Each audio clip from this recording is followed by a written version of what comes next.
창세기 22장 15절에서 18절 말씀을 다 같이 봉독하시겠습니다. 야훼의 사자가 하늘에서부터 두 번째 아브라함을 불러 이르시되 야훼께서 이르시기를 내가 나를 가리켜 맹세하노니 내가 이같이 행하여 내 아들 내 독자도 아끼지 아니하였은즉 내가 내게 큰 복을 주고 내 씨가 크게 번성하여 하늘의 별과 같고 바닷가의 모래와 같게 하리니 내 씨가 그 대적의 성문을 차지하리라. 또 내 씨로 말미암아 천하 만민이 복을 받으리니 이는 내가 나의 말을 준행하였음이니라 하셨다 하니라. 아멘. 같이 한번 따라서 해보시겠습니다. 우리를 인도하시고 복 주시는 하나님, 오늘 저는 귀한 여러분과 함께 우리를 인도하시고 복 주시는 하나님, 이 제목으로 여러분과 함께 은혜를 나누겠습니다. 우리는 인생을 살아가면서, 삶을 살아가면서 크고 작은 일을 만나지요. 그래서 우리의 인생은 일의 연속이요 사건의 연속입니다. 우리는 표현할 때 일이라고 표현하면 좀 괜찮은 것 같은데 사건이라고 표현하면 어감이 좀 안 좋습니다. 근데 영어로 보면은 일이나 사건이나 똑같이 봅니다. 오늘날도 이 지구상에는 종족 간의 전쟁이 끊임없이 일어납니다. 또 우리 주위에도 신문을 보고 방송을 듣더라도 참 여러 가지 사건의 연속이죠. 그러면 그러한 일들이 나와 직접 관계가 되느냐 안 되느냐 이거의 차이가 있을 뿐이지 계속 일어나고 있습니다. 그러면 일은 계속되고 사건은 계속되고 크고 작은 일들이 내 주변에 계속 일어나게 될 때 하나님은 모르고 계실까요? 알고 계실까요? 하나님은 모든 걸 알고 계십니다. 우리 인생에 3대 사건이 있습니다. 태어나는 것, 그 다음에 결혼하는 것, 그 다음에 이 세상을 떠나는 것입니다. 하나님께서는 참새 한 마리 떨어지는 것까지 간섭하시고 머리털 하나까지 세신 바 되고 아신다고 했습니다. 그러면 참새 한 마리 운명까지 간섭하시는 하나님은 저와 여러분들의 인생을, 우리들의 삶을 모르고 계실까요? 알고 함께 하시고 인도하시고 붙들어 주시고 도와주시는 줄로 믿습니다. 그러면 하나님은 우리를 어떻게 인도하실까요? 또 반면에 우리는 그 하나님을 어떻게 알고 나가야 될까요? 첫째로 하나님은 사건을 만드시고 주관하시고 인도하십니다. 여러분, 아브라함 인생의 나이 75세 때 하나님은 아브라함 인생의 사건을 만드십니다. 75세 노인이 고향 땅에서 살고 있는데 어느 날 하나님이 나타나셔서 아브라함에게 말씀하죠. 그 말씀이 어떤 말씀입니까? 굉장히 축복의 말씀과 더불어 아브라함 인생에 개입을 하십니다. 사건을 만드시죠. 창세기 12장 1절로 3절 같이 하겠습니다. 야훼께서 아브라함에게 이르시되 너는 너의 고향과 친척과 아버지의 집을 떠나 내가 내게 보여줄 땅으로 가라. 내가 너로 큰 민족을 이루고 내게 복을 주어 내 이름을 창대하게 하리니 너는 복이 될지라. 너를 축복하는 자에게는 내가 복을 내리고 너를 저주하는 자에게는 내가 저주하리니 땅의 모든 족속이 너로 말미암아 복을 얻을 것이라 하신지라. 아멘. 75세 노인에게 고향을 떠나라.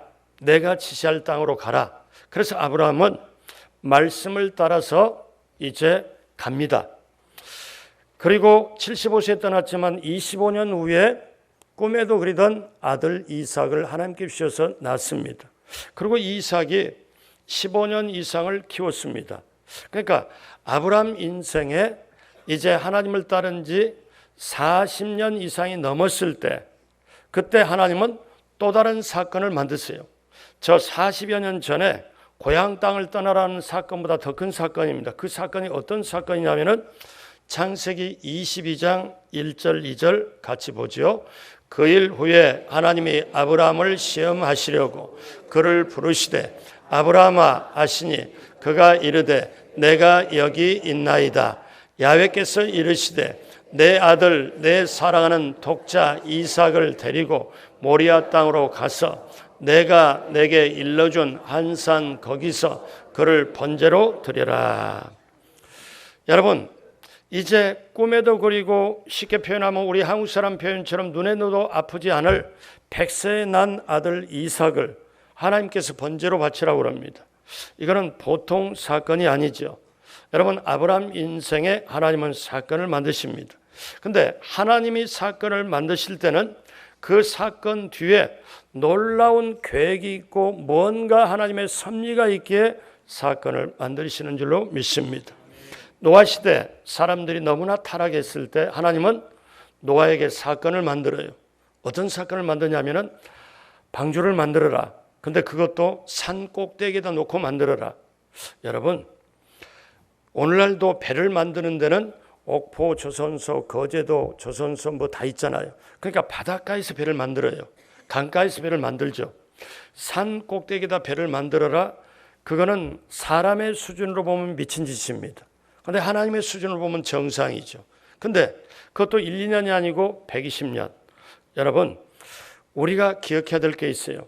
성경에 보면 사라가 되는데 사건이 필요했고 아브라함이 되는데 사건이 필요했고 또 시몬이 베드로가 되는데 사건이 필요합니다.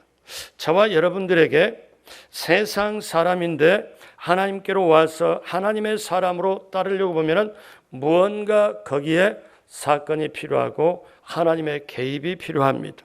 자, 사울이 바울이 되기까지 사건이 필요합니다. 사울이 하나님을 정말 잘 믿는다고 하면서 예수님을 믿는 사람을 체포하고 또 때때로 옥에 가두고 죽이기도 할 정도로 포악했습니다. 예루살렘에서 예수 믿는 사람을 체포해라고 체포영장을 가지고 시리아의 수도 다마스커스로 가면서 세상에 얼마나 열정이 불쳤으면 다른 나라에까지 가서 예수 믿는 사람을 잡아다가 올까요? 그런데 그렇게 가려고 할 때 말에서 떨어집니다. 강력한 빛을 봅니다. 사울이 바울이 되기까지는 엄청난 사건이 필요하죠. 그래서 말에서 떨어져 버리는 뿐만 아니라 눈이 완전히 멀어버립니다. 앞이 안 보입니다. 아무것도 할 수 없습니다. 그래서 깨어지면서 기도를 할 때 하나님의 성령께서 아나니아라는 제자를 불러가지고 저 사울이 저기서 기도하고 있으니까 가서 안수를 해라.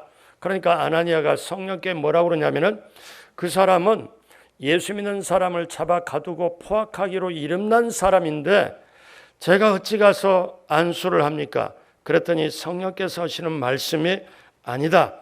그러면서 하시는 말씀이 사도행전 9장 15절에 주께서 이르시되 가라. 이 사람은 내 이름을 이방인과 임금들과 이스라엘 자손들에게 전하기 위하여 택한 나의 그릇이라. 그러므로 여러분 기억하십시오. 성경에 믿음으로 쓰임받고 하나님께 쓰임받는 사람은 반드시 사건을 겪습니다. 저는 종종 이런 생각을 해요. 오늘 우리 성도님들이 가득 차게 오셔서 오늘 여기에도 바울 성전에도 이렇게 예배를 드리잖아요. 그러면 어떤 분이 장로님부터 시작해서 성경을 놓고 찬양하고 열심히 이렇게 하는 모습을 보면 제가 어떤 생각이 들어가냐면 저분이 여기까지 올 때까지 얼마나 하나님이 수고하셨을까 그 생각을 해요. 그냥 와지는 게 아닙니다. 여러분이 뭐냐면 우리 사람들은 고집도 있고 개성도 있고 정말 나름대로 취미와 여러 가지 있잖아요. 그러니까 원래 죄성이 있어갖고 제대로 하나님 알지도 못하고 하나님께 순종하지도 못합니다. 그런데 어떻게 사건이라는 계곡을 건너고 일이라는 언덕을 넘어서 깨어져서 여기까지 오고 그리고 성경 펼쳐놓고 찬양하며 여기까지 올 때까지 얼마나 다듬어졌을까. 제가 강가에 돌멩이를 보면 어떠냐면 전부 동그래요. 이렇게. 근데 이 돌을 하나 이렇게 해가지고 제가 제 자동차에 가지고 다니고 제 집에 책상에다 동그란 돌 이렇게 두세 개를 올려놓습니다. 뭐냐면 돌한테 배우려고. 왜? 돌이 이렇게 동글동글해지기까지 시간이 얼마나 걸렸을까? 얼마나 모질게 아주 닥달을 했으면 이 돌이 이렇게 동글동글 이렇게 해졌을까? 그걸 보면서 내 속에 못한 게 뭐가 있나 하는 걸 종종 생각해 봅니다. 사랑하는 여러분, 여러분이 여기까지 올 때까지 힘들지만 어렵지만 때때로 사업에 길이 안 보이고 자녀들 앞에 잠깐 막히고 길이 보이지 않을 때 내게 축복이 왜 이렇게 안 올까? 내게 왜 응답이 안 올까? 내가 이렇게 원하지 않지만 현재 상황이 이렇게 어려운 것, 이런 거를 다 겪으면서 우리가 여기까지 오는데 하나님이 하시는 말씀은 너가 바로 나의 택한 그릇이 되기 위하여 내가 훈련을 시키고 여기까지 왔노라고. 그러므로 여러분 기억하십시오. 하나님은요 가만히 계시는 분이 아니고 이 일을 만들기도 하고 이 일을 짓기도 하고 이 일을 성취한다. 오늘 말씀으로 보면 사건을 만들기도 하고 사건을 짓고 사건을 성취한다. 다른 말씀 아닙니다. 우리가 잘 아는 말씀이죠. 에레미야 33장 2절로 3절 같이 봅니다. 이를 행하시는 야훼, 그것을 만들며 성취하시는 야훼, 그의 이름을 야훼라 하는 이가 이와 같이 이르시도다. 너는 내게 부르짖으라. 내가 내게 응답하겠고 내가 알지 못하는 크고 은밀한 일을 내게 보이리라. 아멘. 그러므로 여러분 기억하십시오. 내 앞에 어떤 어려움이 있으면 하나님이 나를 연단시키는구나. 이 연단 다음에는 좋은 일이 있겠구나. 그래서 하나님이 내 인생을 주관하신다. 나의 생사화복과 흥망성쇠를 주관하신다. 나의 모든 것을 하나님이 주관하시고 섭리하시고 인도하신다. 여러분 사건 뒤에 예비하시는 하나님까지 인도하시는 하나님을 굳게 믿고 하나님의 모든 걸 주관하신다는 것을 믿고 나아가게 되시길 주님의 이름으로 축복합니다. 자, 그러면 우리가 일 속에 있을 때, 사건 속에 있을 때 하나님이 주관인다는 믿음을 가지고 그 다음에 어떻게 해야 될까요? 둘째로 사건 속에서 하나님을 바라보아야 합니다. 여러분 사건을 만났을 때 힘들죠? 괴롭죠? 어렵죠? 요즘은 나라와 민족, 국방, 안보, 정치, 경제, 외교, 또 언론, 우리 사회, 교육, 문화, 종교, 예술, 스포츠 모든 분야에 이르기까지 걱정 아닌 게 없어요. 어떻게 이렇게 걱정이 많은 시대, 혼돈된 시대를 우리가 지금 살아가잖아요. 그러면 이런 속에서도 우리가 어떻게 해야 되나요? 이쪽으로 저쪽으로 우리가 휩쓸리게 되면 계속 근심과 걱정 속에 살아갈 수밖에 없지만 여러분 이 중에서도 일 중에서도 사건 속에서도 하나님을 바라보게 되시길 주님의 이름으로 축복합니다. 오늘 본문에서 아브라함은 하나님을 바라봅니다. 아브라함이 인생의 최고의 사건을 맞이해요. 내 아들, 내 사랑하는 독자 이삭을 바쳐라. 자, 이때 이제 아브라함이 아들 이삭을 데리고 사흘길을 걸어옵니다. 모리아 산에 도착하지요. 그리고 밑에서 종들에게 그동안에 지어왔던 나무도 불도 칼도 이제는 종들은 여기서 기다려라. 내가 이 아들과 함께 제사를 지내고 다시 오겠다. 여러분 성경은 기가 막힌 게요. 아니 아브라함이 지금 아들 이삭을 번제로 바치러 올라가는데 누구에게? 종들에게 말하기를 우리가 제사를 지내고 다시 오리라. 우리가 합니다. 복수입니다. 그러니까 아브라함의 믿음에는 이삭과 예배를 드리고 지금 번제로 바치러 가지만 제사를 드리고 다시 오겠다는 것을 말을 하죠. 그리고 이삭에게 어떻습니까? 나무를 뒤에 등에 지웁니다. 그리고 나서 아브라함 한 손에 불, 한 손에 칼을 들고 올라갑니다. 종들은 저 밑에 있고, 그런데 아브라함이 좀 피하고 싶은 질문, 아들 이삭이 묻습니다. 왜냐하면 지금까지 아버지 아브라함이 하나님께 제사를 때 가장 중요한 건 재물인데, 재물은 흠도 없고 결도 없어야 되는데, 근데 재물이 안 보여요. 근데 이거를 아브라함이 이 질문을 듣고 싶겠습니까? 지금 재물이 지금 아들 이삭인데, 이때 아들 이삭이 뭐라고 해요? 창세기 22장 7절 8절 같이 봅니다. 이삭이 그 아버지 아브라함에게 말하여 이르되 내 아버지여 하니 그가 이르되 내 아들아 내가 여기 있노라. 이삭이 이르되 불과 나무는 있거니와 번제할 어린 양은 어디 있나이까. 아브라함이 이르되 내 아들아 번제할 어린 양은 하나님이 자기를 위하여 친히 준비하시리라 하고 두 사람이 함께 나아갔어. 여러분 기억하십시오. 여기에 놀라운 고백입니다. 아들이 듣고 싶지 않는 고백이지만 번제할 어린 양이 어디 있습니까? 그런데 이 아브라함이 하나님하고 미리 대화하고 하나님하고 짜고 대화한 게 아니에요. 이 대답을 한 게 아니에요. 뭐냐면 내 아들아 번제할 어린 양은 하나님이 제사를 받으시잖아. 제사를 받으시는 주체는 하나님이시잖아. 그러니까 제사를 받으시는 하나님이, 예배를 받으시는 하나님이 직접 자기를 위하여 친히 준비하시리라. 여러분 이 믿음, 사건 속에서 주님을 바라보고 하나님을 바라보는 이 믿음이 오늘 저와 여러분에게 넘치게 되길 주님의 이름으로 축복합니다. 번제할 어린 양은 하나님이 자기를 위하여 직접 준비하시리라. 그러니까 이 믿음대로 이삭하고 짜고도 얘기하는 게 아니고 아브라함이 믿음으로 선포합니다. 우리나라 복음 성가 중에 2년 연속 예전에 1위를 한 곡이 있습니다. 여러분 너무나 잘 아는 주만 바라볼지라. 그 가사 후렴에 보면 하나님 사랑의 눈으로 너를 어느 때나 바라보시고 하나님 인자한 귀로서 언제나 너에게 어떻게 하시니? 귀를 기울이시니 어두움에 밝은 빛을 비춰주시고 너의 작은 신음에도 응답하시니 너는 어느 곳에 있든지 주를 향하고 주만 바라볼지라. 어떤 상황 어떤 조건이 있든지 세상의 유혹과 시험 문제가 다가올지라도 이것을 바라보는 게 아니라 그 현장에서 주님만 바라보게 되기를 주님의 이름으로 축복합니다. 구약의 요셉이 사건을 당하죠. 아버지 사랑 독차지하고 있는데 어느 날 갑자기 형들이 자기를 노예로 팔아버립니다.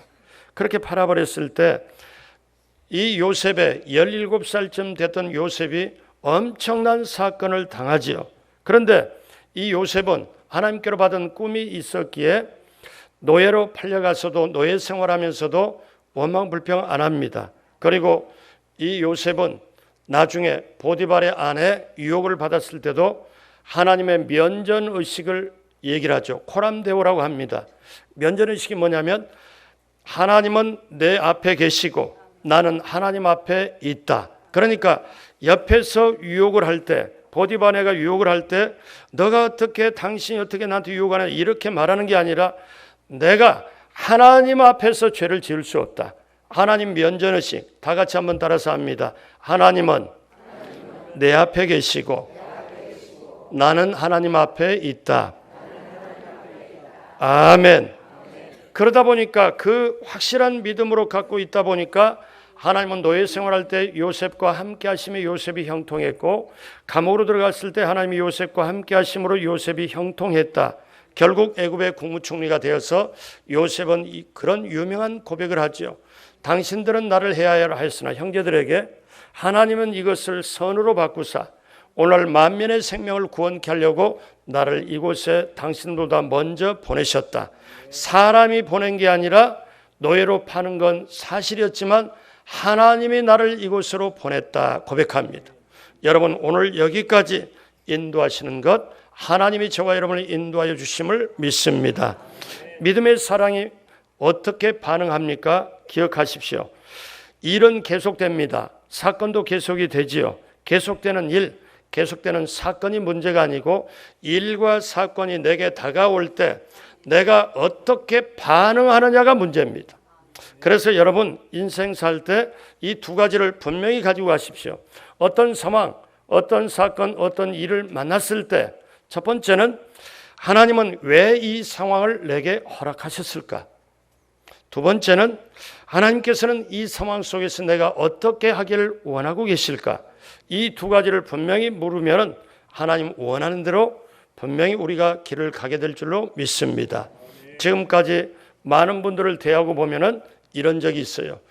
실패하고 안 된다, 어렵다, 힘들다 하면은 일과 사건을 만나서 뭐를 보냐면 세상을 쳐다봅니다. 세상을 쳐다보니까 하향지향성, 일과 사건 속에서 안 된다, 어렵다, 힘들다, 길이 안 보인다 하고 세상을 바라보니까 환경에 주눅이 들고 환경은 어려운 환경은 더 커지게 보입니다. 근데 똑같이 이런 상황일지라도 상향지향성, 세상을 바라보는 게 아니라 상향, 하나님을 바라보고 내가 훈련받고 있다. 하나님은 반드시 길을 내주신다.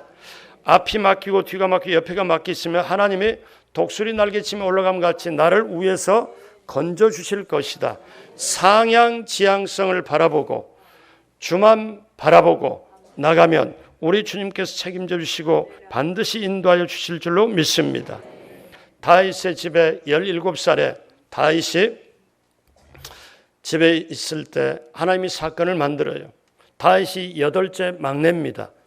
사무엘 선지자가 집에 와가지고 어떻게 7명까지 다 보는데도 하나님이 원하는 사람이 없어서 들에 있는 말째를 이 양을 치는 다윗을 오도록 하니까 하나님이 그에게 기름 부어라. 기름 부었습니다. 근데 다윗은 17살에 기름 부음 받은 이후로 그 다음에 엄청 이제 인생이 고달파집니다. 뭐냐? 골리앗을 만나서 형들 아버지 심부름으로 전쟁터에 갔다가 골리앗을 물리치니까 다윗이 일약 영웅으로 떠오릅니다.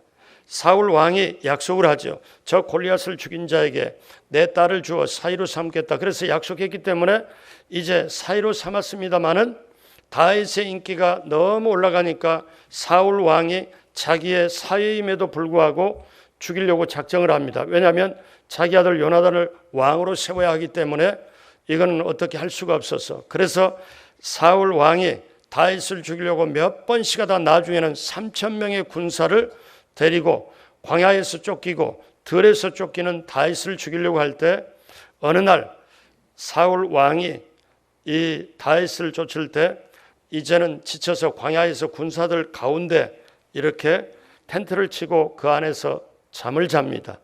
그랬을 때 모두가 잠을 자서 다윗과 그 수하 있는 장수가 거기에 사울 왕까지 접근을 해도 그 왕이 자는 텐트에 군막에 접근을 해도 아무도 모릅니다. 다 잠에 골아떨어져서. 그러면 그때 뭐라고 그러냐면 옆에 있는 장수가 이 기회에 사울을 죽입시다. 죽이고 왜 백성들도 사울이 미쳤다고 하니까 죽입시다. 그런데 다윗은 그렇게 안 합니다. 뭐라고 합니까? 하나님이 기름 부은 자를 절대 우리가 손대면 안 된다. 그건 하나님께 맡겨야 된다. 그러면서 사울이 잠에 떨어졌는데 거기서 사울의 물병, 사막에서 물병이 중요하죠. 그리고 창을 들고 조용히 나와가지고 이제 저 멀리 언덕 위에 딱 섭니다. 그리고 언덕 위에 서서 이제 낮에 군사들께 아주 선포를 합니다. 이 창이 누구 것이냐? 이 물병이 누구 것이냐? 사울 안 거거든요. 성경은 뭐라고 말씀합니까? 성경은 사무엘상 26장 12절에 다윗이 사울의 머리 곁에서 창과 물병을 가지고 떠나가되 아무도 보거나 눈치채지 못하고 깨어있는 사람도 없었으니 이는 누가 잠들게 했을까요? 야훼께서 그들을 깊이 잠들게 하셨으므로 그들이 다 잠들어 있었기 때문입니다. 그러니까 다윗에 보면 인간적으로 보면은 너무나 환경을 잘 만들었어요.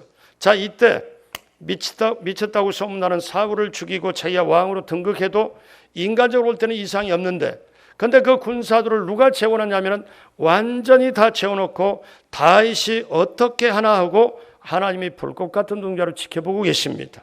기억하십시오.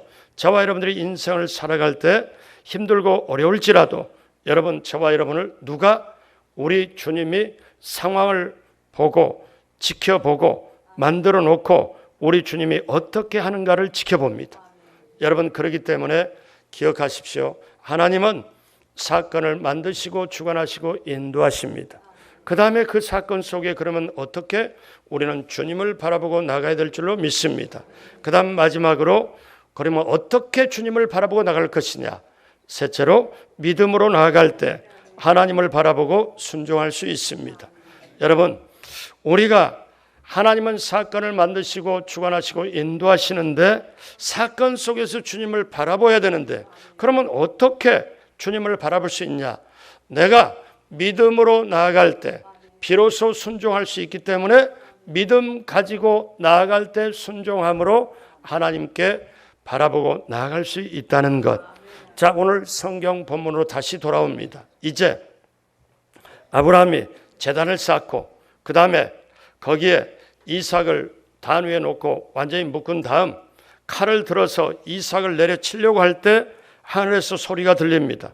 뭐라고 들리느냐? 자, 창세기 22장 12절 13절 같이 보죠. 사자가 이르되 그 아이에게 내 손을 대지 말라. 그에게 아무 일도 하지 말라. 내가 내 아들 독자까지도 내게 아끼지 아니하였으니 내가 이제야 내가 하나님을 경외하는 줄 아노라. 아브라함이 눈을 들어 살펴본즉 한 숫양이 뒤에 있는데 불이 수풀에 걸려 있는지라. 아브라함이 가서 그 숫양을 가져다가 아들을 대신하여 번제로 드렸더라. 아멘. 하나님이 다 지켜보고 난 다음에 아브라함이 토달지 않고 그대로 하나님 시키는 대로 칼을 들고 내려치려고 할 때 이제 급한 건 하나님, 스탑, 멈춰라. 그러면서 하시는 말씀이 기가 막힌 말씀을 하세요. 너가 내 독자 그까지도 내게 아끼지 아니하였으니, 그 다음 같이 하죠. 내가 이제야 내가 하나님을 경외한 줄 알았다. 그러니까 여기서 여러분 평생 오늘 이 시간 꼭 붙잡아야 될 말씀이 있습니다. 어떤 말씀이냐면은 아브라함이 45년 정도를 지금 하나님을 믿고 따라왔어요. 근데 하나님을 경외하는 수준은 아니죠. 근데 하나님이 아들 이삭을 바치라고 해놓고 그걸 면밀하게 보고 아들 이삭 대신에 대신 제물 준비해놓고 하나님이 지켜보고 계세요. 아브라함이 지금 그대로 하나하나. 근데 아브라함이 그대로 하니까 뭐라고 그래요? 너가 지금 이제야 지금에서야 시방 지금 이제야 나를 경외하는 줄 알았다. 요즘 우리말로 할까요? 하나님이 뭐라고 하냐면 합격정 성명 아브라함, 너는 지금 이제 하나님을 경외하는 시험에 합격하였으므로 이에 합격 증서를 줌. 몇 월 며칠 수여자 하나님, 마치 너가 이제야 하나님을 경외하는 줄 알았다. 그러면 여러분, 하나님을 따라가는 수준이 있고 하나님 상황에 따라서 주님 바라보는 수준이 있고 그 다음에 하나님이 시키는 그대로 하는 수준, 하나님을 경외하는 수준. 저는 이 설교를 준비하면서 우리 강동 성전에 우리 모두가 새 성전, 아름다운 성전, 축복의 가나안 땅으로 가기 위하여 정말 모두가 이제는 억지로 따라오는 게 아니고 그 다음에 믿음 가지고 순종하면서 정말 여기에 어떻습니까? 하나님을 경외하는 수준으로 이르게 되길 주님의 이름으로 축복합니다. 그런데 여기에 그 다음에 놀라운 게 있어요. 어떤 게 있냐면 이 시험에 아브라함이 합격한 다음 이후로는 아브라함에게는 시험이 없어요. 그리고 창세기 12장에 1, 2, 3절에 약속했던 그 축복이 45년이 지난 다음에 이제 여기에서 완전히 시험에 합격한 대로 그대로 이제 하나님이 아브라함에게 축복을 줍니다. 이 이후로 아브라함은 계속 축복과 형통의 연속입니다.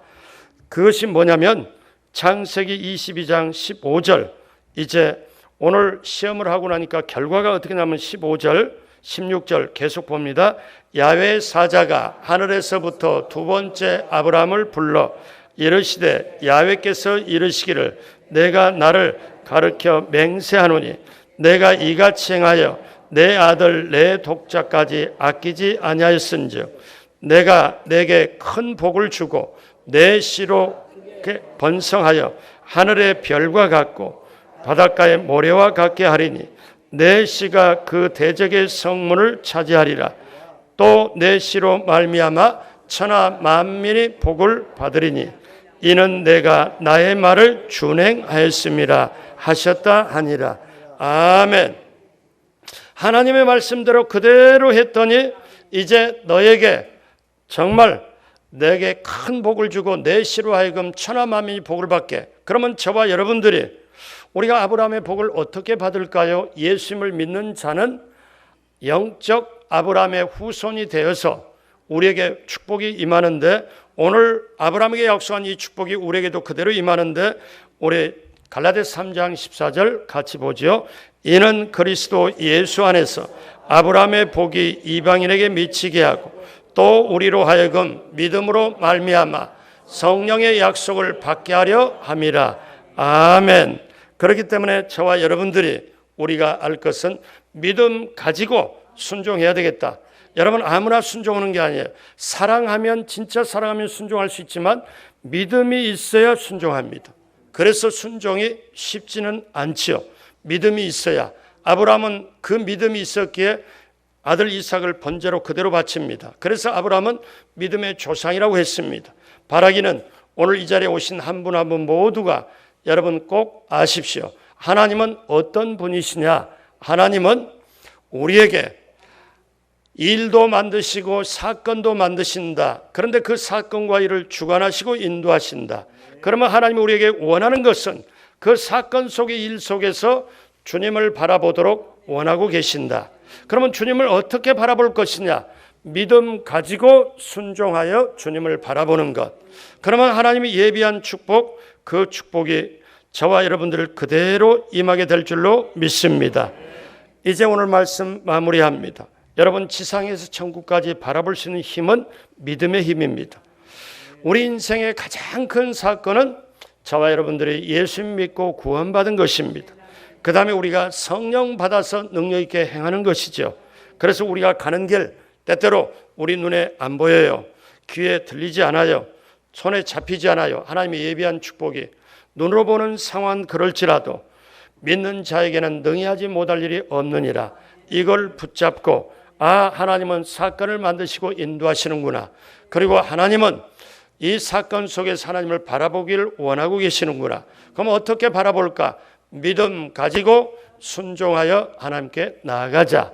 그러면 하나님이 예비한 축복을 받고 누리고 나누며 지금까지 살아온 인생의 날들보다 남은 생애가 더 값지고 더 형통하고 아름다운 성전 건축과 더불어 천국까지 넉넉하게 들어가는 소중하고 귀한 별처럼 빛나는 우리 강동 성전 성도님들 되시길 주님의 이름으로 축복합니다.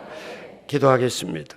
하나님 아버지, 우리의 인생길 걸어가면서 때때로 힘들고 어려운 일을 만날 때마다 염려, 근심, 걱정, 낙심, 좌절할 것이 아니라 그 속에서 주님을 바라볼 수 있도록 성령님 함께하여 주옵시고 믿음과 순종으로 주님을 바라보며 예비한 축복을 그 사건 다음에 섭리하고 준비한 것을 받고 누리고 나누도록 함께하여 주옵소서. 감사하고 예수님의 이름으로 기도드립니다. 아멘.